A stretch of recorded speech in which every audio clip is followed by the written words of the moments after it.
Hi all, welcome to the second part of IELTS Writing Task 1. Today we'll look into the remaining two types of question in academic IELTS. So we looked into the first four types of questions in the first part of this video: bar chart, line graph, pie chart and table. And today we'll be looking into the next two types of questions, that is maps and process. Okay, so the first four types of questions were into a same category because the structure we followed for those questions were the same. But here, for map and process, we have some slight changes. Only very slight changes are there, but we'll look onto it. Okay, so the very first type of question is a map. As you can see on the screen, the two maps shows an island before and after the construction of some tourist facilities. So if you look into the maps, for the planning stage, what we can do is we don't have any increasing, decreasing or highest, lowest trends here. The only thing we need to find out are the significant changes happened. So the map is from before and after. So we can just look into that and it is very evident, right? Before it was a very plain island with some plants or something like that. And then for the after construction part, it was a packed island.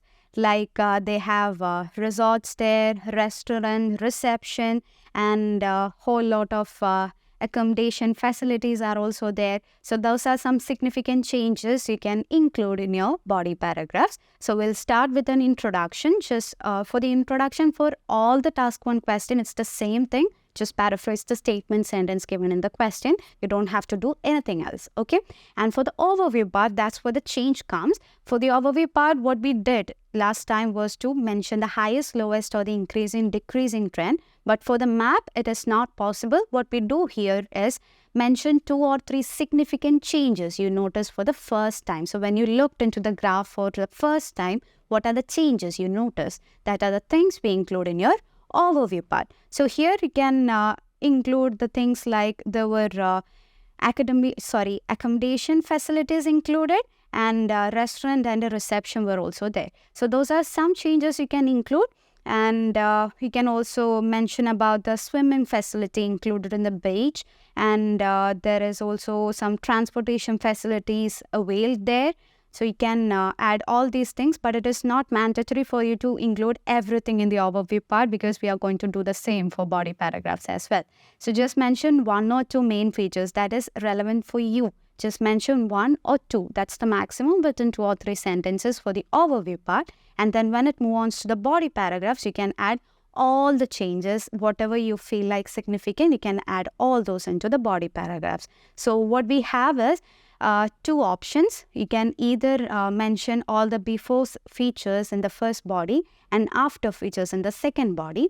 But here that is not something I would recommend because for the before part, there are only very less features. So writing a whole body paragraph with that features won't be appropriate because that will be very short. So what you can do is just combine before and after like a comparison method. Just combine everything into a single body paragraph and that's more than enough. Always remember, try to write within 160 to 165 words because that's the ideal length we can follow to be on the safer side. Now let's move on to the last type of question from part 1 IELTS, that is process diagram. So it will be a graphical representation of a process. So it could be about manufacturing of something or packaging of something. And then here for our question is manufacturing of bread. So we have a 6 steps process of bread making in a factory. And what you have to do is try to convert these pictures into sentences within 150 words. That's your task. And for your introduction, as I always say, you don't have to do anything else. Just paraphrase the statement sentence given, and that's same for all the task 1 question, irrespective of the question type. And for the overview part, for the first 4 types of question, we mentioned the highest, lowest trend or the increasing, decreasing trend. And for map, we mentioned 2 or 3 significant changes. And both these options are not possible for a process diagram. So what we do is, we mention the total number of steps with first and final step. That's your overview. So you can just mention in this process, in an overview or overall, there are 6 steps included. It starts by cleaning the raw wheat and ends by the packaging part. Okay, something like that. Just mention the first step and the last step as well with the total number of steps. That's your overview. And for your body paragraphs, again, you have two options. If it's a multiple steps graph, like you have 10 or 12 steps, then you can just split that into two, and first 6 steps in the first body and the last 6 steps in the second body, or just combine everything into a single body paragraph. It's up to you. And two things you need to keep in your mind is it's a process diagram, so we don't have any time period mentioned here, and it's a fact or a universal process, right? So here the tense we use is simple present, and one more thing is to use passive voice. So you're following present simple with passive voice. That's the grammar we need to follow for process diagram. And because the process is something did manually, but who did it? That doesn't matter. We are just following the steps given here. So you can use passive voice with simple present. Alright, so also write within 160 to 165 words as always. And that's the last type of question we have in task 1.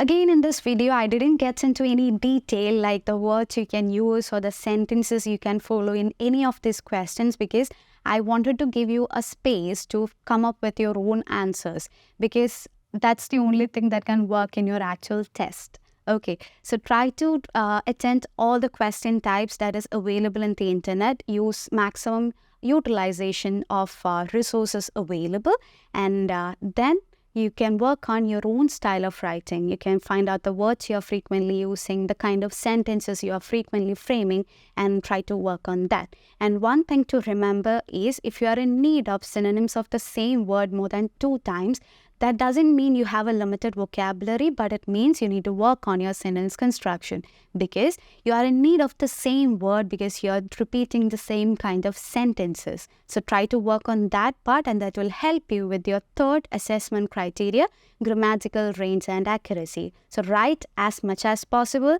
and be your own self-evaluator. All the best, and if you need any help from us, we are here. If you want to know more about the courses we offer and for a free demo session, click the link below.